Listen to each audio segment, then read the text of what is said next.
What would you do if you watched someone powerful, someone brilliant and untouchable, walk straight into a trap set by the one person they trusted most? What if you were the only person in that room who knew? And what if speaking up meant blowing up the only life you'd spent years holding together? This is the story of a woman who chose truth over safety, a man who had stopped believing anyone could be trusted, and a contract that was never what it pretended to be. It happens in Chicago, in a hotel where money moves through marble hallways and secrets travel even faster, a place where the powerful come to make decisions that change lives, and where a maid with a mop bucket and a past she never asked for sees everything nobody else is supposed to see. Before this story is over, one man's empire will nearly collapse. A conspiracy will unravel from the inside. And two people who had no business falling in love will discover that sometimes the most dangerous thing in the world isn't betrayal. It's being seen. If you're new here, this channel brings you stories built on emotion, tension, and the kind of love that costs something real. Subscribe and hit the bell. This channel drops new stories every week, and trust me, you don't want to land in the middle of one and realize you missed the beginning. And when this story hits you, drop a comment below. Tell me, would you have been brave enough to do what Celeste did? Now, let's begin. Celeste Monroe had been invisible for so long she'd almost made peace with it. Not the sad kind of invisible. Not the kind that hollowed you out. The strategic kind. The kind you learn when you grow up watching your mother scrub other people's floors on her hands and knees and come home still smiling, still believing that dignity doesn't live in a job title. That kind of invisible was armor. And Celeste had been wearing it since she was 19 years old. She was 31 now. 12 years of hotel work. 4 of them at the Aldrin Grand in Chicago's River North District. One of those places so deliberately luxurious, it felt like the building itself was performing wealth at you. Marble floors buffed to a mirror shine. Floral arrangements swapped out every 48 hours. Staff trained to move like ghosts, present enough to be useful, absent enough to be forgotten. Celeste was good at her job. Exceptionally good. In a way that never got formally recognized because the work itself was the kind that only got noticed when it wasn't done.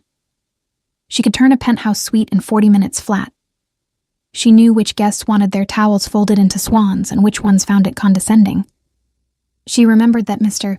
Harrington in 1204 was allergic to lavender, that the woman in 808 who always booked under her company's name was never actually alone, and that the executive on the 14th floor who tipped $50 every morning did it because he felt guilty about how he'd spoken to her the week before. She read people.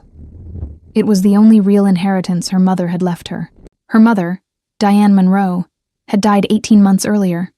A stroke, swift and merciless, a Tuesday afternoon. Celeste had been at work when it happened. She'd been folding a fitted sheet when her phone vibrated with a number she didn't recognize. And the voice on the other end had been a hospital administrator who spoke in the specific gentle tone that means the news is already over. She hadn't taken a single day off after the funeral.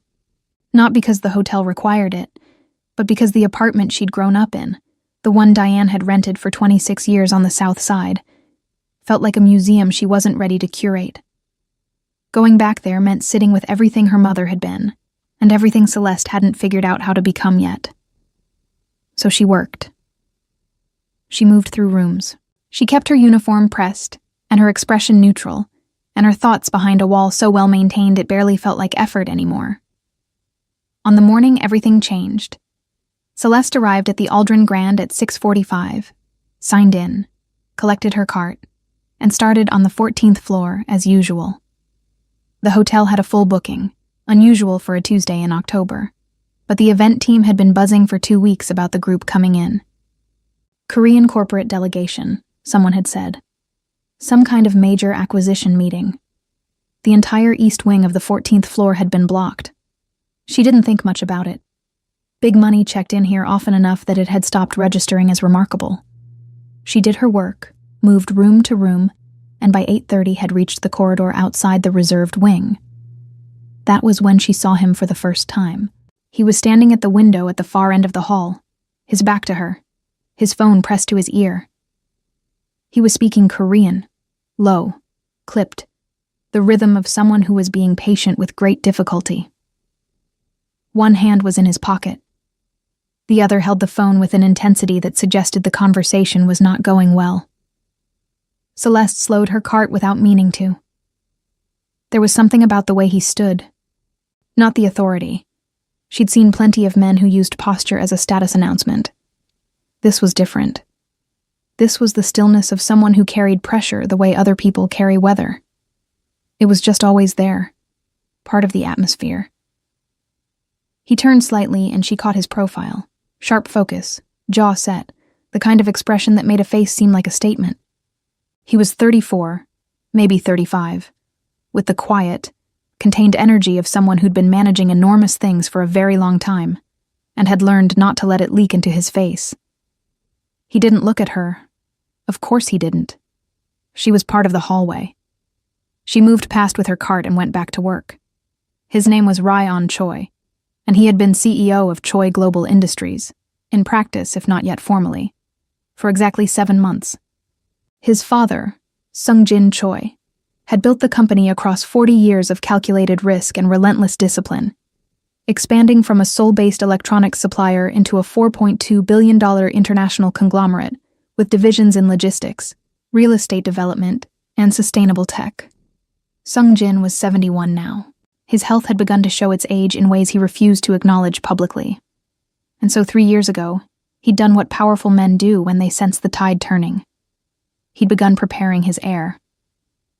Ryan had known since he was 12 that this was his inheritance. Not a gift, a weight.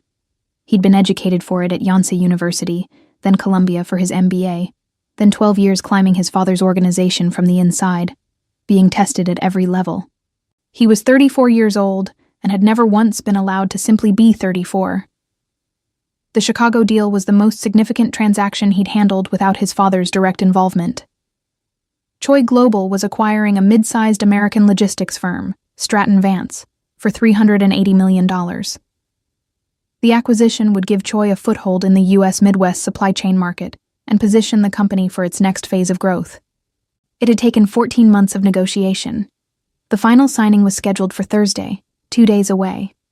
Ryan had arrived Sunday with a team of 6, 2 attorneys, a financial analyst, his personal assistant, a security consultant, and his chief translator, Daniel Park.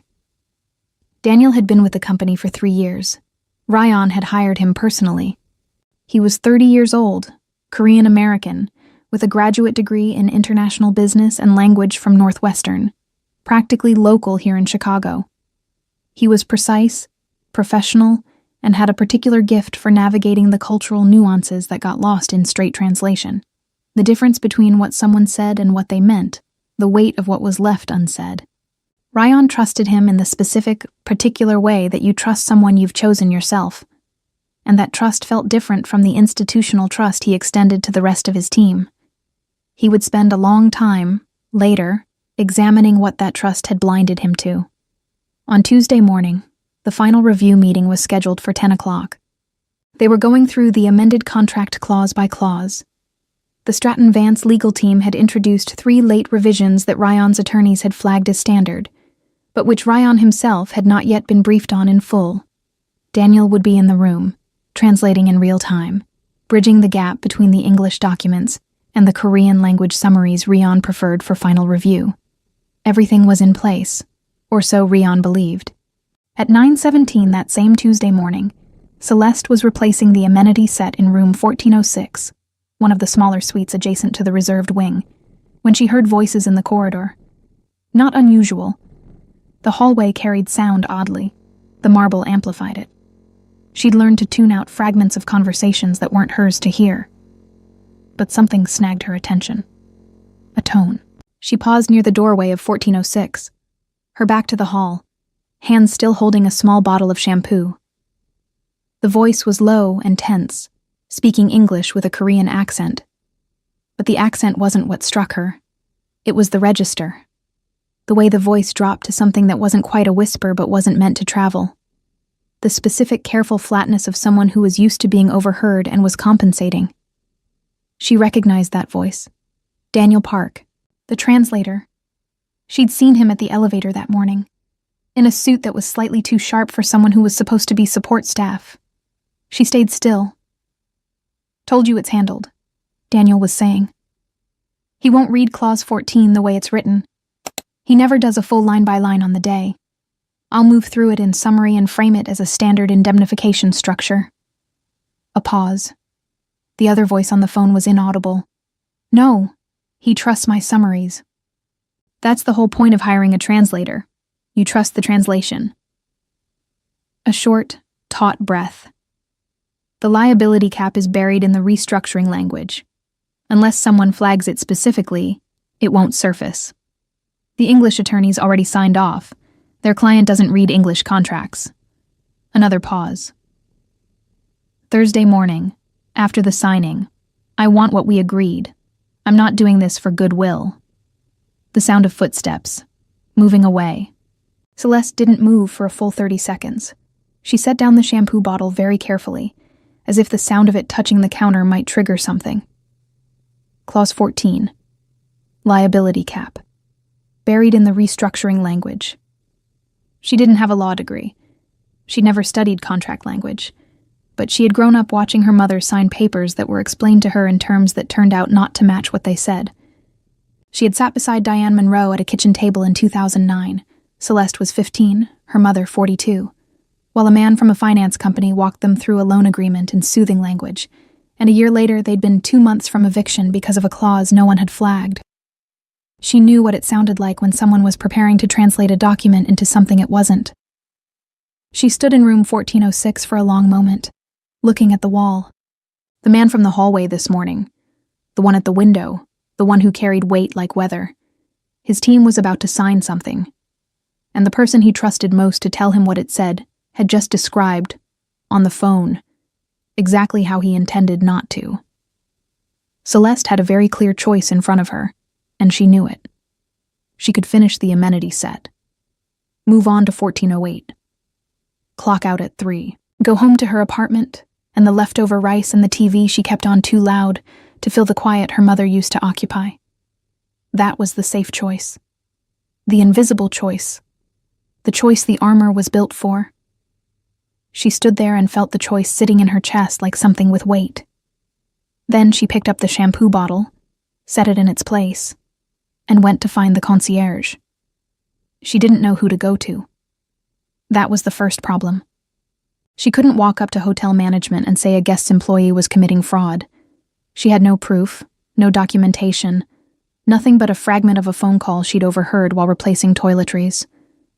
Management would listen politely, take her name, and do absolutely nothing that might jeopardize a relationship with a $380 million corporate client.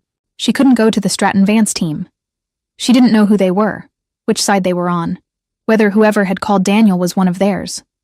She couldn't go to Ryan Choi's team, because the translator was the team's bridge to Ryan Choi. She'd have to go through Daniel to reach the man Daniel was deceiving. That was the trap. That was why it worked. She had to go directly to him. The idea sat in her stomach like something cold. She was a maid. He was the head of a $4 billion company. There was no version of this where she walked into his meeting and said what she needed to say and wasn't immediately dismissed, questioned, possibly reported to security, and quietly let go by the hotel within the week. But her mother had signed a paper she hadn't understood and spent 2 years paying for it. And this man was about to sign a contract worth $380 million that his translator was planning to lie to him about. So Celeste squared her shoulders, walked to the end of the East Wing corridor, knocked on the door of the reserved suite, and waited. The door was opened by a young woman Celeste didn't recognize.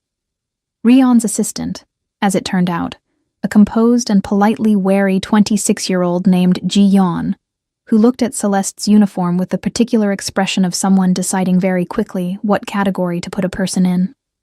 Housekeeping, Ji Yeon said, which was both a question and an answer. I need to speak to Mr. Choi, Celeste said, directly. I know how that sounds. I need 2 minutes. Ji Yeon blinked. Mr. Choi is preparing for... I know. The 10 o'clock meeting. That's why I need 2 minutes now. Celeste kept her voice level, the way her mother had taught her to speak when she needed to be taken seriously without sounding like she was demanding something. Not loud, not soft, just steady. I overheard something this morning that affects the contract review. I'm not able to tell you more than that without speaking to him directly. If I'm wrong, you lose 2 minutes. If I'm right, you'll understand why I came." A pause. Ji-yeon studied her with a sharpness that made Celeste revise her initial read. This wasn't a yes-person assistant. This was someone who'd been trusted because she made good calls under pressure. "Wait here," Ji-yeon said. She disappeared. The door didn't close all the way. Celeste stood in the corridor and breathed. She could hear the low murmur of voices inside. Korean, several of them. The texture of a working morning. Her own heartbeat was very loud. Then the door opened wider, and Ryan Choi was standing in front of her. He was taller than she'd registered from the hallway, and closer now. She understood what had made her pause earlier. It wasn't beauty, exactly, though he had that too. It was the quality of his attention. The moment the door opened, he was fully present. The phone call, and the morning, and the meeting all set aside. Looking at her with eyes that were measuring and tired. And, underneath both of those things, carefully controlled. He said something in Korean, Ji-yeon, from behind him, translated. He asks what you heard. Celeste told him. All of it. The corridor, the voice, the specific language, Clause 14, liability cap, buried in restructuring language. I'll frame it as a standard indemnification structure. He trusts my summaries. She spoke in a clean, factual sequence, the way she'd organized it in the 3 minutes she'd been standing in the hallway. No drama, no interpretation, just what she'd heard and when. When she finished, the corridor was very quiet. Ryan hadn't moved. His expression hadn't changed, exactly. But something behind it had. Like a temperature drop that hasn't yet changed what you can see, but that you feel in the air. He asked Ji-yeon something. Ji-yeon relayed. He wants to know why you came to him. Why not hotel management or the other legal team? Because whoever called him might be on the other legal team, Celeste said. And hotel management would protect the client relationship, not the client. You're the one who'd be signing. It had to be you. Another stretch of silence. Then Ryan said something else, and Ji-yeon's expression shifted in a way that told Celeste the next question would be harder. He asks why he should trust a hotel maid over someone he hired himself. It landed the way it was supposed to, and Celeste let it land. She didn't bristle. She didn't perform indignation. She looked at Ryan Choi, not at the suit, not at the authority, directly at the tiredness in his eyes, the particular kind that comes from being let down by people you chose. You don't have to trust me, she said. You just have to read Clause 14 yourself. He did. Ryan excused himself from the corridor, spoke briefly with Ji-yeon in rapid Korean, and went back inside. Celeste was left standing in the hallway with no instructions and no idea whether that was the end of it. She went back to her cart, started on the next room, kept her hands busy because her mind was not available for that job right now. 22 minutes later, Ji-yeon appeared in the doorway of 1408. He asks if you would stay, she said. In the building, until after the 10 o'clock. Celeste looked at her. And I'll be on this floor until noon. Ji-yeon nodded and left. Celeste made a bed with hands that weren't entirely steady and waited to find out what she'd walked into. The 10 o'clock meeting happened. Celeste wasn't in it. She heard about it in pieces, the way you hear about an accident you were near but didn't see, through the aftermath, through the tone of voices, through the specific quality of the silence that follows something significant. At 11:14, she was in the corridor with her cart when the door to the reserve suite opened and Daniel Park walked out with the tight, controlled expression of a man who has just been told something has changed and is working very hard not to show that he knows what it means. He walked to the elevator without looking at her. She watched him go. At 11:40, Ji-yeon appeared again. Mr. Choi would like to speak with you. Not now. This evening. He has a dinner obligation he can't move. 9 o'clock. The lounge on 15. Celeste's shift ended at 3. The lounge on 15 was not a place maids went after hours. It was a place where people in suits drank things that cost more than her weekly grocery budget. 9 o'clock, she said. He'll make sure you're cleared for access. Ji-yeon paused, and something in her manner shifted slightly. Less assistant, more person. He read the clause. What you told him was accurate. He wants you to know that before tonight. It wasn't a thank you. Ji-yeon didn't add emphasis or warmth, but she'd said it when she didn't have to, and that felt like its own kind of thing. Celeste nodded, went back to her cart, stared at a shower that needed recocking for a long moment before she remembered she was supposed to be cleaning it. Clause 14, as Ryan's attorneys explained it to him at 11 o'clock that morning, contained a liability cap that was structured in a way that would have, upon signing, limited Choi Global's legal recourse against Stratton Vance to a maximum of $22 million in the event of any post-acquisition discovery of misrepresented assets. The problem was that Choi Global's own pre-acquisition audit had flagged 2 Stratton Vance warehouse facilities whose asset valuations appeared optimistic by a combined total of somewhere between $60 and $90 million. The audit had recommended further verification. That verification was still pending. In other words, if those valuations proved false after signing, and the liability cap held, Choi Global could be locked out of recovering the bulk of the financial loss. Daniel's job had been to walk Ryan through this clause as standard indemnification language. His intention, as he described it on the phone, was to frame it in a way that made it sound routine. It was not routine. When Ryan read it himself, slowly, with his own attorney at his elbow, without Daniel in the room, the problem was clear within 4 minutes. The meeting did not proceed as scheduled. Daniel Park was removed from the delegation that afternoon. Ryan's attorneys contacted the Stratton Vance team with a formal notice that the signing was postponed pending contract review. The Stratton Vance side went very quiet, the kind of quiet that meant they'd known what was in Clause 14 and had been hoping no one would notice. The deal was not dead, but it was no longer the deal it had been that morning.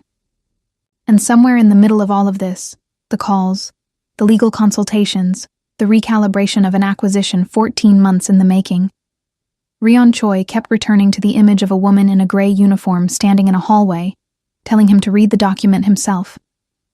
The lounge on 15 was everything Celeste had expected. Low light, the kind of quiet that money bought, leather chairs arranged in configurations designed to feel intimate while remaining in full view of the bar. She arrived at 8:57 in her own clothes, dark slacks, a cream blouse she'd bought for her mother's funeral and never worn since, and gave her name to the host, who checked a list and led her to a corner table without a flicker of reaction. Ryan was already there. He was in a different suit now, the dinner obligation long over, and he'd loosened something about himself. Not the formality, exactly, but the performance layer of it. He was sitting with a glass of water and a look on his face that she recognized from earlier. Fully present, evaluating, managing the tiredness behind his eyes. He stood when she arrived. She hadn't expected that. They sat. A server appeared. Celeste asked for tea. Ryan ordered nothing else. Then they were alone, or as alone as 2 people can be in a visible room, and he looked at her for a moment in the way that made her understand why Ji-yeon trusted him. He was not performing consideration. He was actually in it. His English was better than he'd let on in the corridor that morning. Precise, accented, and direct. "The clause?" he said. "My attorneys confirmed what you described." The framing Daniel was planning to use would have obscured its significance entirely. A beat. "You understood what you were hearing. How?" She could have deflected. She'd been deflecting the real answer since this morning, but he'd asked it plainly, and he'd stood when she sat down, and she found she didn't want to give him the performance version. "My mother signed a loan agreement when I was 15, she said. A man explained it to her in language that didn't match the contract. She trusted him because she didn't have a reason not to, and because she couldn't spend 2 hours reading the fine print on a kitchen table with a 10-hour shift the next morning. It cost us 2 years. She kept her voice even. When I heard Daniel's tone, the specific way he described what he was going to do, I recognized it. Not the words, the shape of it. Rion was quiet for a moment. When he spoke, his voice had changed slightly, still controlled, but with something careful in it. Your mother, is she? She passed 18 months ago. Celeste said it cleanly, the way she'd learned to. Stroke. I'm sorry. He said it without the filler quality that those words usually carried. It landed like it meant something. Thank you, she said, and meant that too. The tea came. She wrapped both hands around the cup because the lounge was cooler than she'd expected, and because she needed something to do with them. He told her, then, about the clause. What it meant. What would have happened if she hadn't come to him. He spoke about it with a measured candor that told her he didn't usually explain himself to people, and that he'd decided, deliberately, consciously, to do it this time. She listened. She asked 2 questions, both practical ones, about the pending audit and the timeline. He answered them fully, which surprised her in a way she tried not to show. The person who called Daniel, she said, eventually. Do you know who it was? Something moved through his expression, controlled, but not entirely contained. Not yet. We're working on it. Someone inside the company. He paused. I have not spent 14 years building this acquisition to have it dismantled by someone I was paying. The fury was quiet. That was the thing about him. The intensity never went to the surface. It stayed underneath, disciplined, and it made it somehow more real. This wasn't performance. This was a man who had been betrayed before and was working very hard not to let the wound show. She recognized that too. Can I ask you something? She said. He gestured slightly. Go ahead. Why ask me here? You have attorneys. You have staff. What do you need from me? He looked at her for a long moment. The question seemed to cost him something, or maybe its answer did. I don't know yet, he said finally. But you were the only person in that building today who told me the truth, and I find that... He paused. I find that I don't want to let you walk away without understanding why. Celeste held his gaze and felt something complicated happen in the space behind her sternum. She told herself it was just the tea warming her from the inside. She told herself that very firmly, and mostly believed it. She didn't tell him everything. Not that night. The thing about the Monroe family secret was that it wasn't dramatic in the way that secrets usually needed to be to count. No one had committed a crime. No one had pretended to be someone they weren't.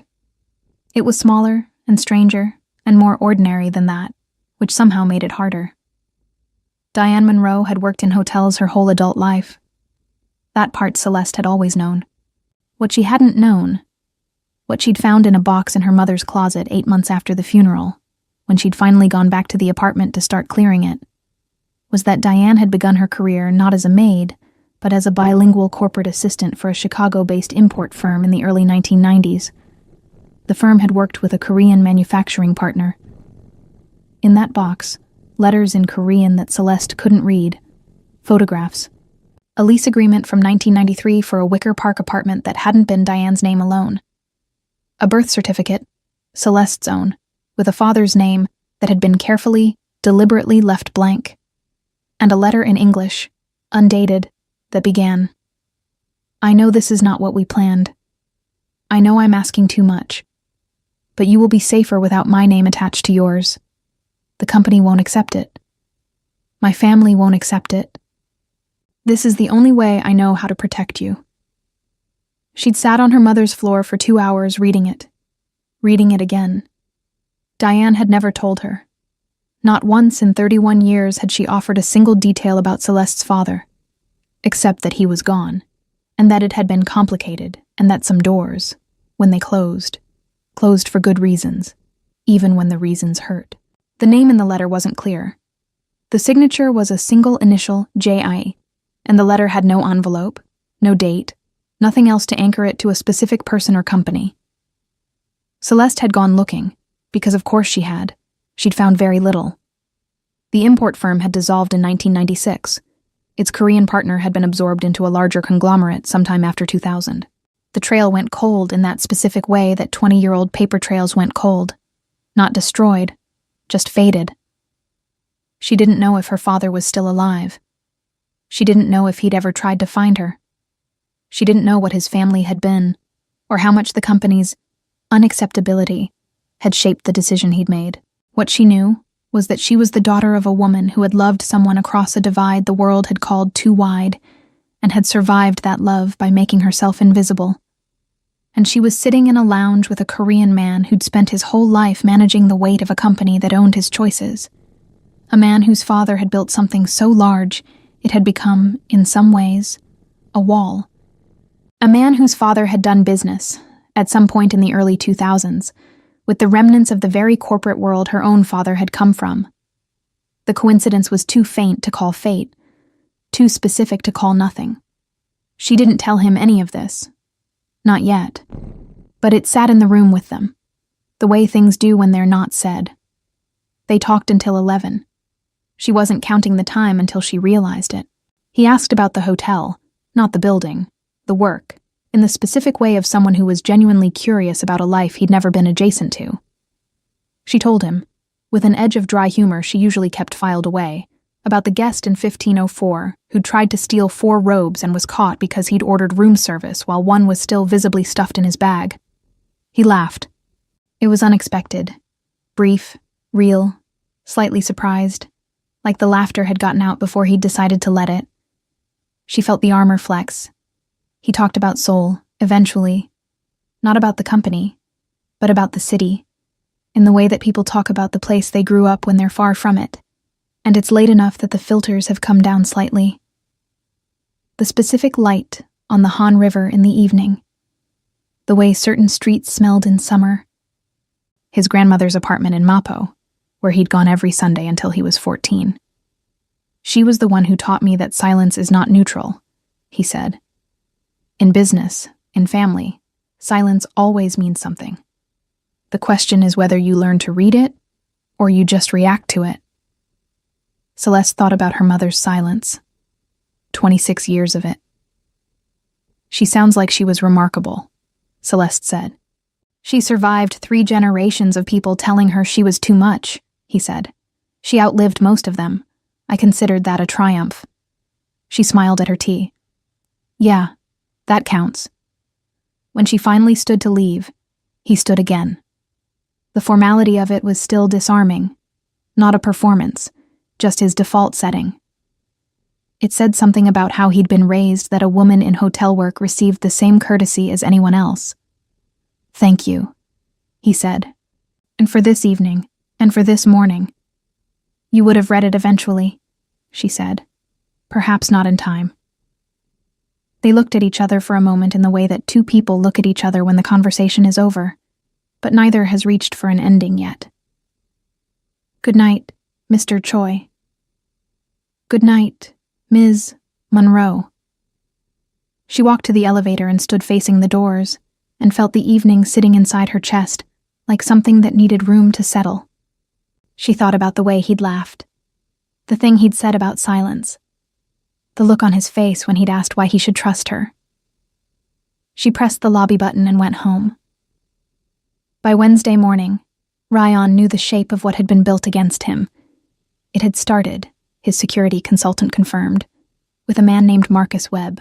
Webb was 44, the COO of Choi Global's North American division, a position he'd held for 6 years, the last 3 of which he'd spent quietly building the case for why the Stratton Vance acquisition was a mistake. He'd been overruled. Rion's father had wanted the Midwest logistics foothold. Rion had agreed. Webb had accepted the decision professionally and, as it turned out, had immediately begun looking for another way.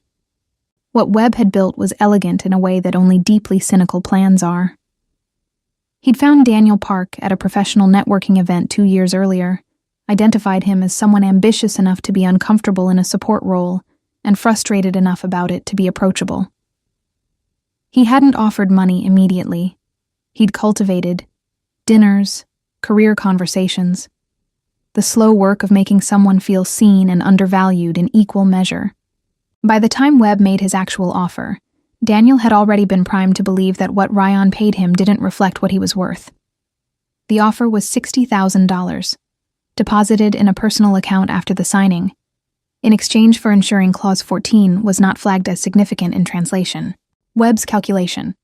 If the Stratton Vance acquisition went through with the liability cap intact, and the warehouse valuations proved false as the audit was likely to confirm, Choi Global would be locked into a loss position.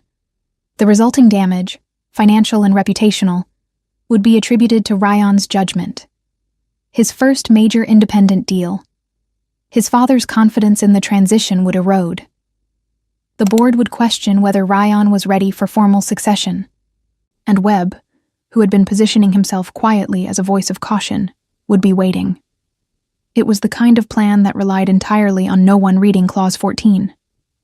On a Tuesday morning in October, a maid had replaced amenities in room 1406 and overheard a phone call. Ryan sat with all of this on Wednesday afternoon and felt several things simultaneously. The cold precision of his anger, the specific wound of having been betrayed by someone he'd chosen, the awareness, familiar and exhausting, that the price of being someone's heir was that you were always, on some level, a target.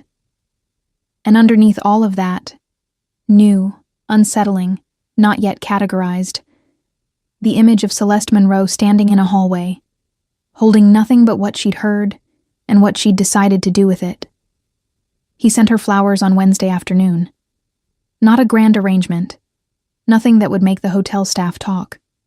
A small bunch of white ranunculus with a card. The card said, in his handwriting, "The audit team confirms the warehouse discrepancy.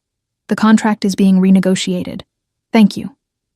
Celeste found them on the housekeeping station, delivered with her name on the envelope. She stood in the staff corridor and read the card twice.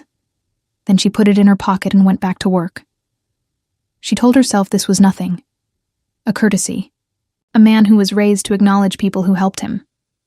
She told herself that very firmly, all afternoon, and the card stayed in her pocket, and she kept touching it to make sure it hadn't fallen out. He asked to see her again on Wednesday evening. Ji-yeon relayed the message with professional neutrality and the faintest trace of something that wasn't quite amusement, but was adjacent to it. This time they didn't go to the lounge. He'd arranged to use a small private dining room on the 14th floor. Not formal, just quiet. There was food. Real food, not hotel minimalism. He'd had something brought in. Korean dishes in takeout containers from a restaurant she'd passed 100 times on Wabash without ever having reason to go in.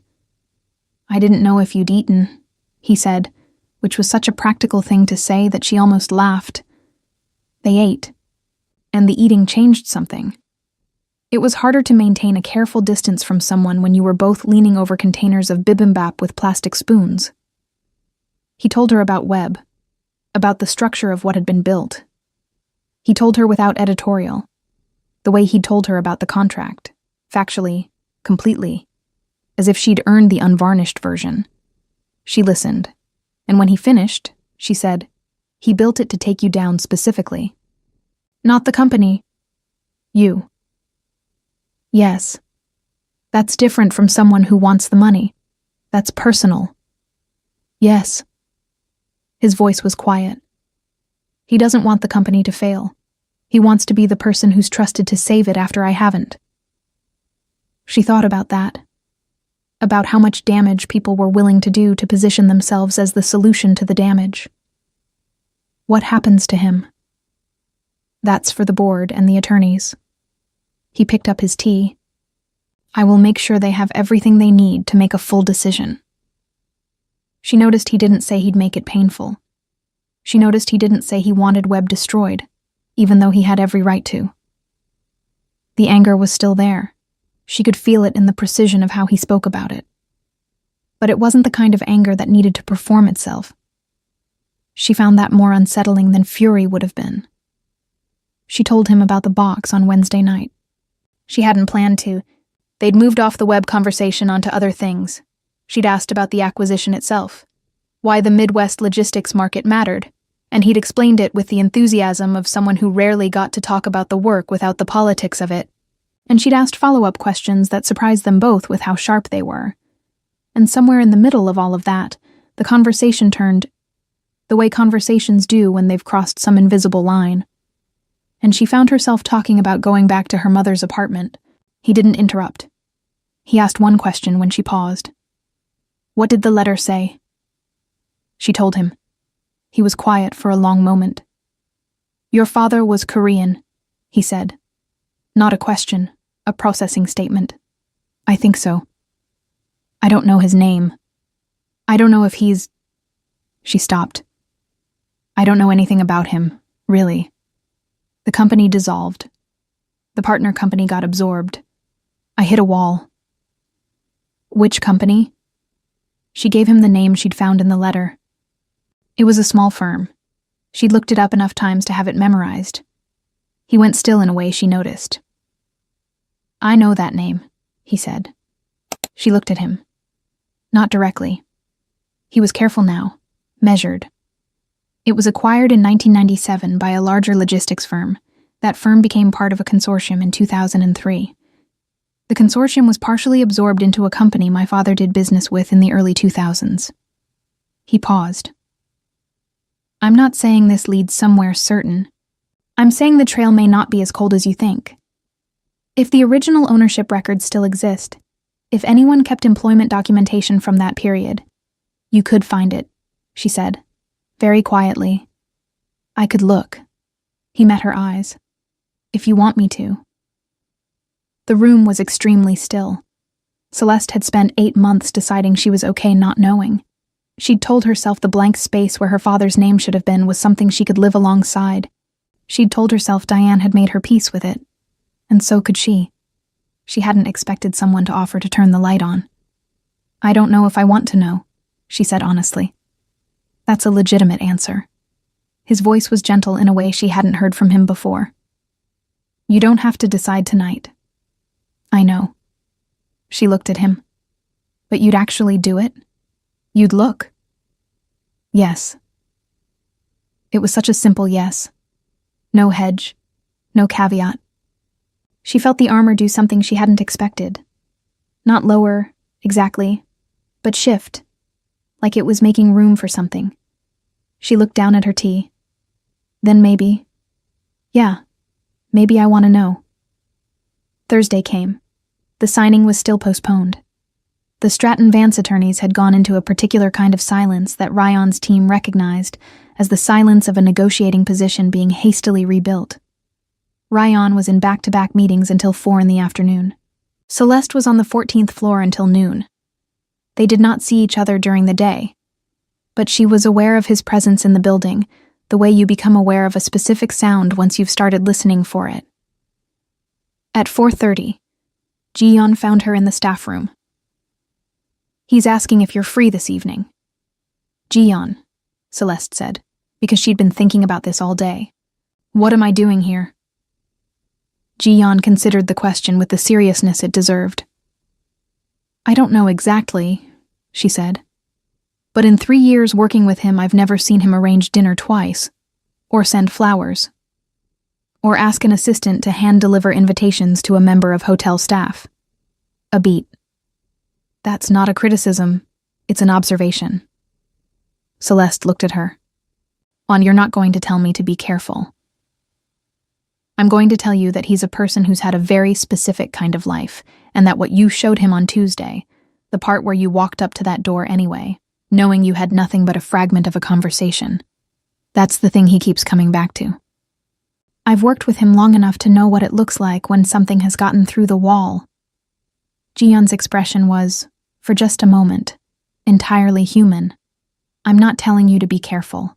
I'm telling you he means it. Whatever it is he's doing, he means it." Celeste sat with that for a moment. "Tell him I'll be there," she said. They were in the private dining room again. It was 9:15 Thursday night. The signing had been rescheduled for the following Tuesday with a fully renegotiated Clause 14. The liability cap was gone, replaced by a standard indemnification structure that Ryan's own attorneys had drafted. The Stratton Vance team had accepted it without further resistance. Marcus Webb had been suspended pending investigation that afternoon. He'd been called into a meeting by Choi Global's board liaison and walked out of the building with his security badge and a very quiet understanding of what was coming. It was, in many respects, the end of a crisis. which was why neither of them was entirely prepared for what happened in the room between them. It started as relief. The loosening of something held too tight for too long. He'd opened a bottle of wine, not to be impressive, just because the week was over in the way that mattered, and it seemed like the kind of thing you marked. They'd been talking easily, the way they did now, the particular fluency that had built itself across 3 evenings and a crisis, and the specific intimacy of having let someone see you when it counted. He'd asked about her plans, not about the hotel, but beyond it, what she wanted, in the larger sense. Nobody asked her that. She'd been quiet for a moment, and then said, with the directness she'd been building back toward all week, "I want to study hospitality management. I've been taking classes online for 2 years. I want to run something, eventually. Not clean rooms, run the operation."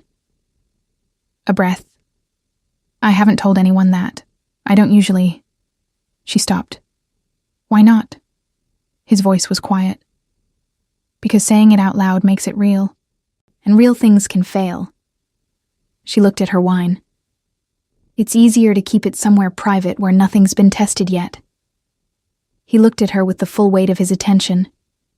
"I know that feeling," he said. "Precisely." And she looked back at him.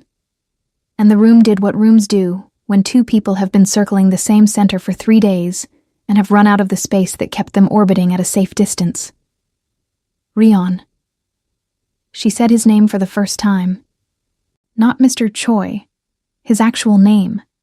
Something moved through his face. Quick, unguarded. "Don't look at me like that," she said. But she said it without any real force behind it. "I'm not performing anything." His voice was very low. "I've spent this whole week trying to understand what it is about you that I can't..." He stopped.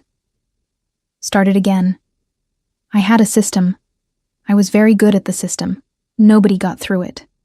And then you knocked on a door with nothing in your hands except the truth, and I haven't found my footing since." She felt the armor make a sound she'd never heard it make before. Not breaking. Deciding. "You live in Seoul," she said. "I live on the South Side. You're about to close a $380 million deal. I'm taking hospitality management classes online after 12-hour shifts." She held his gaze. "You understand what I'm saying?" "Yes." He didn't look away. "And I'm asking you to consider whether those distances are the conversation, or whether they're the excuse." The question sat in the air between them. She thought about her mother, about a letter signed with a single initial, about a man who had loved someone across a divide and decided the divide was the real answer. She thought about what it cost Diane Monroe to make herself invisible, to choose the smaller life, because someone had told her the larger one wouldn't be accepted. She thought about a woman who'd come home from scrubbing floors still smiling, still believing dignity didn't live in a job title, or a distance, or a country.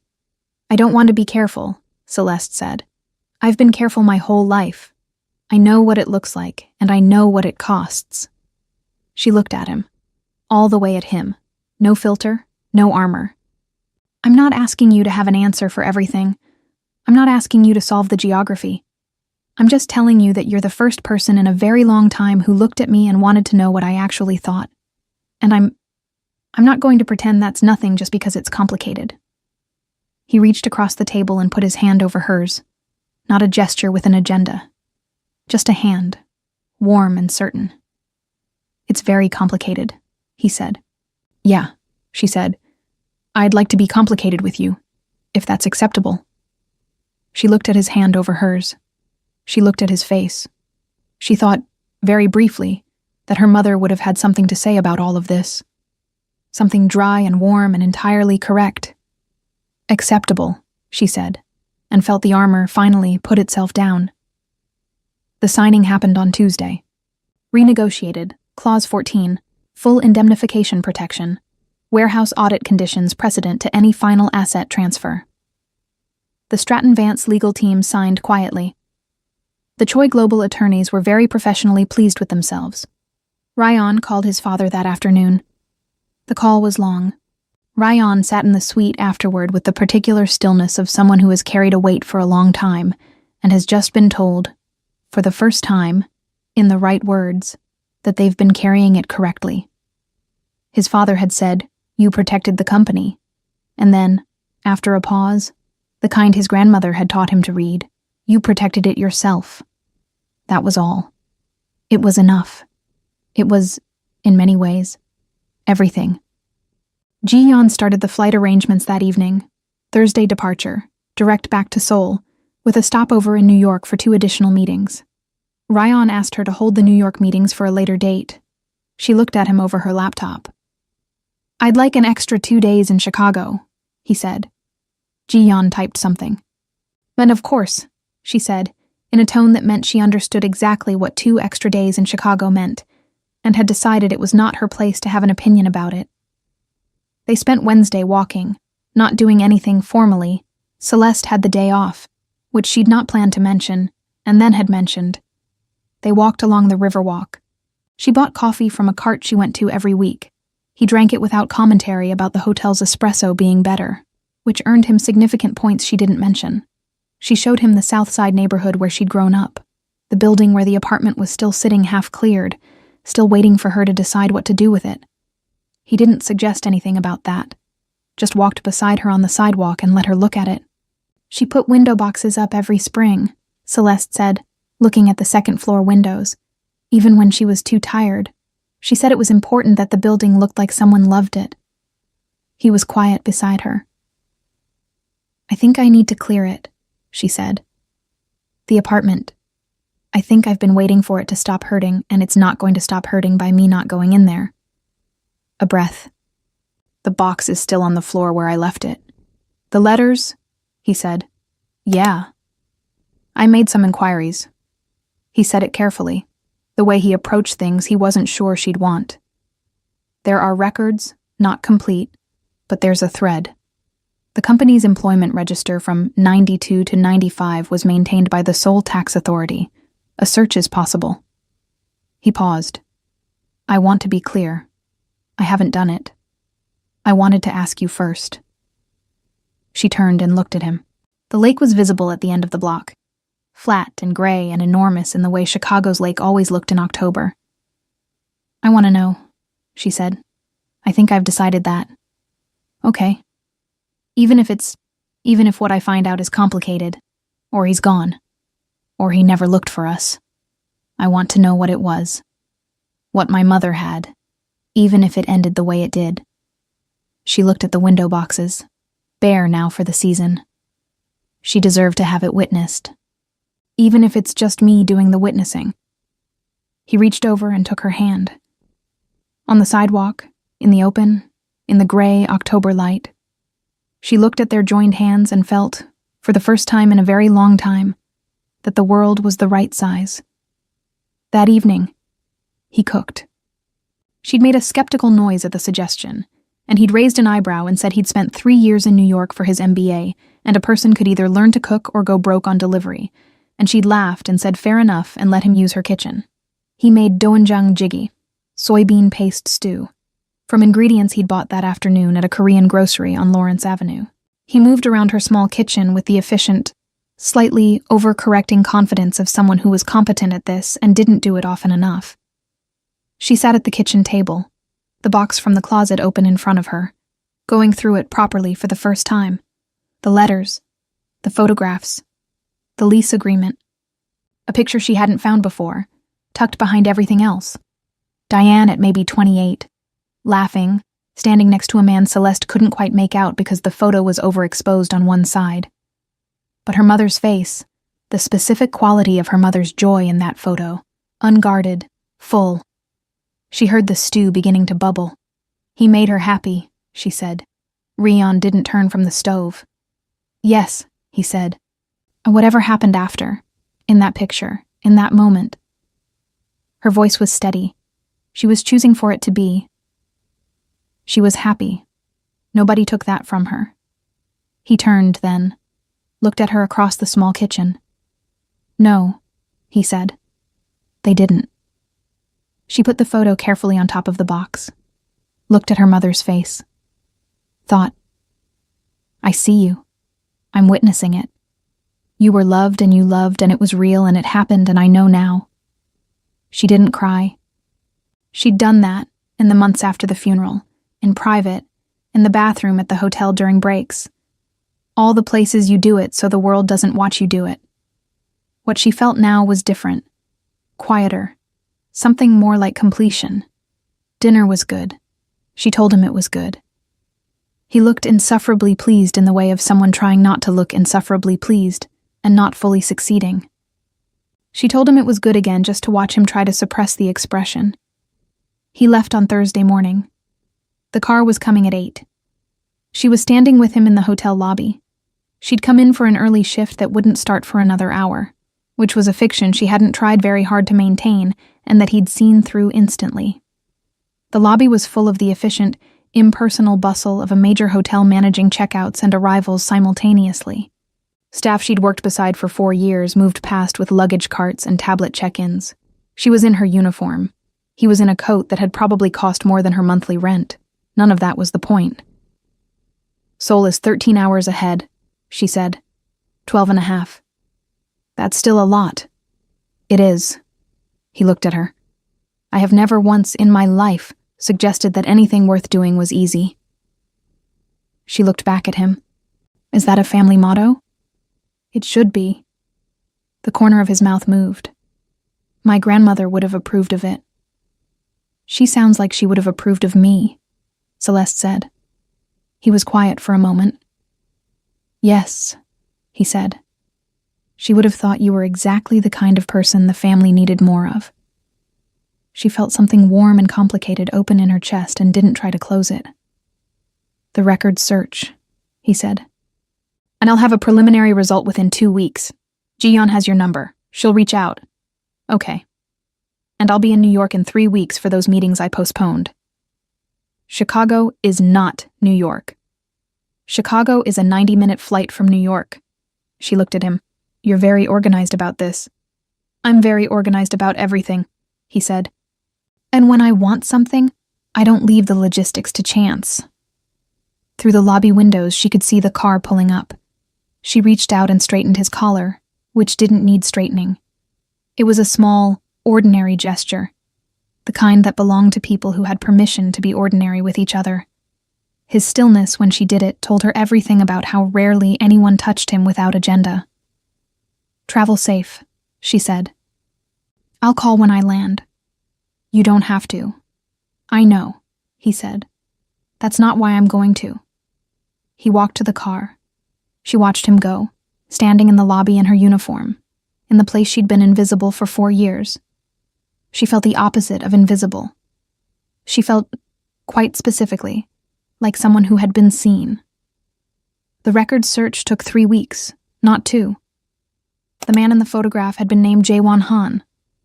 He'd worked as a procurement liaison for the Chicago import firm from 1991 to 1994.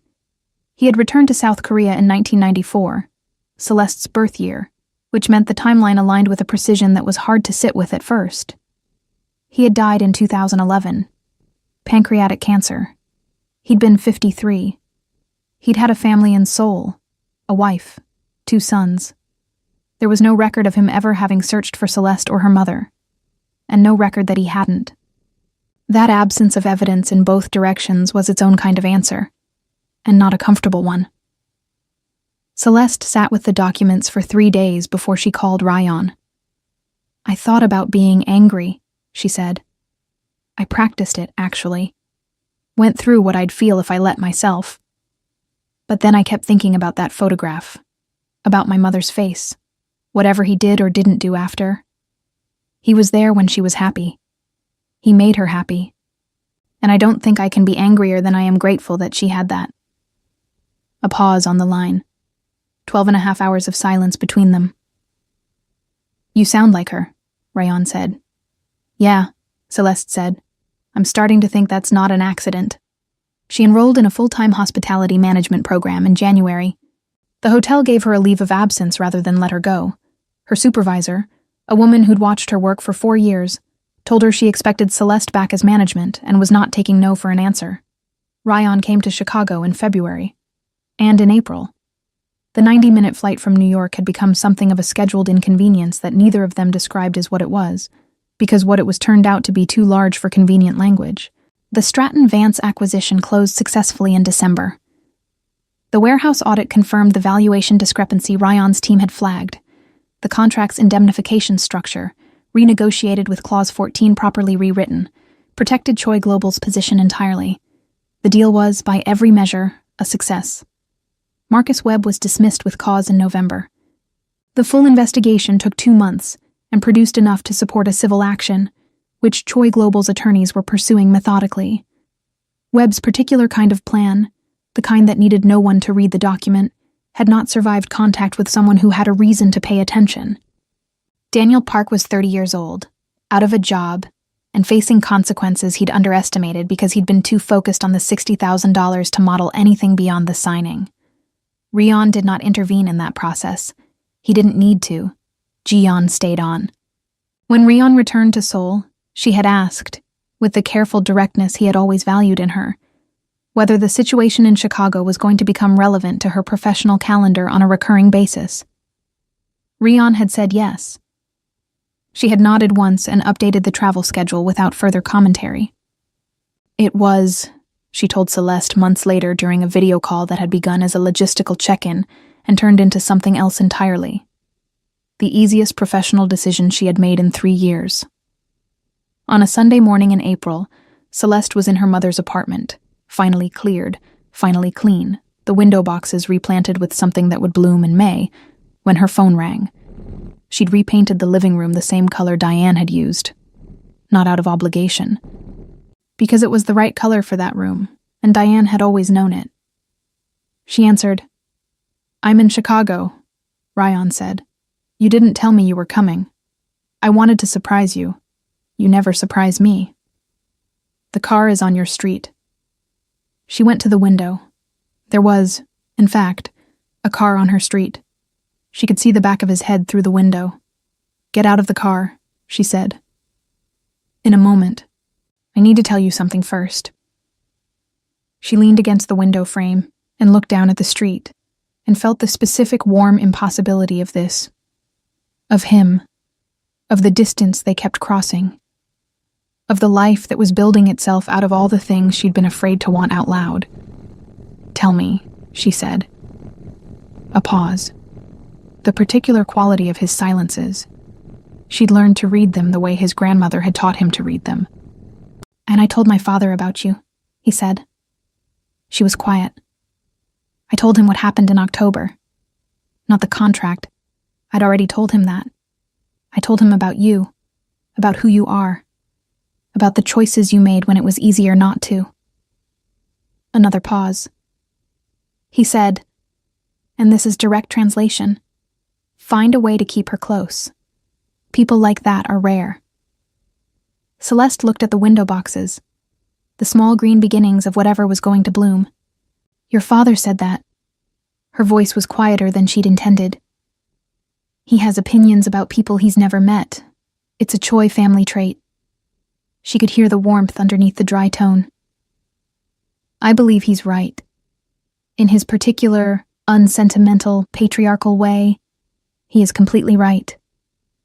She thought about a woman who'd put window boxes up every spring because it was important that the building look loved, about a letter signed with a single initial, about all the distances that had already been crossed, by her mother and by her, by circumstance and by choice, about what it meant to decide that the distance was not the answer. "Get out of the car, Ryan." A pause. Then the car door opened. She watched him stand on her street, on the south side, on a Sunday morning in April. He looked up and found her window and the look on his face, unguarded, fully present, the tiredness finally gone from it, was the kind of thing that didn't need translation in any language. She put her phone in her pocket and went downstairs to open the door. Some distances are geography. Some distances are years. Some are the space between what we were told we deserve and what we actually do. Celeste Monroe had spent a long time making herself invisible in the name of staying safe. On a Tuesday morning in October, she'd knocked on a door with nothing in her hands but the truth, and the whole rest of her life had started from there. If this story moved you, subscribe so you never miss a new episode. Leave a comment below. Tell me, what was the moment that got you the most? And share this with someone who needs a story about choosing courage over comfort. See you next time.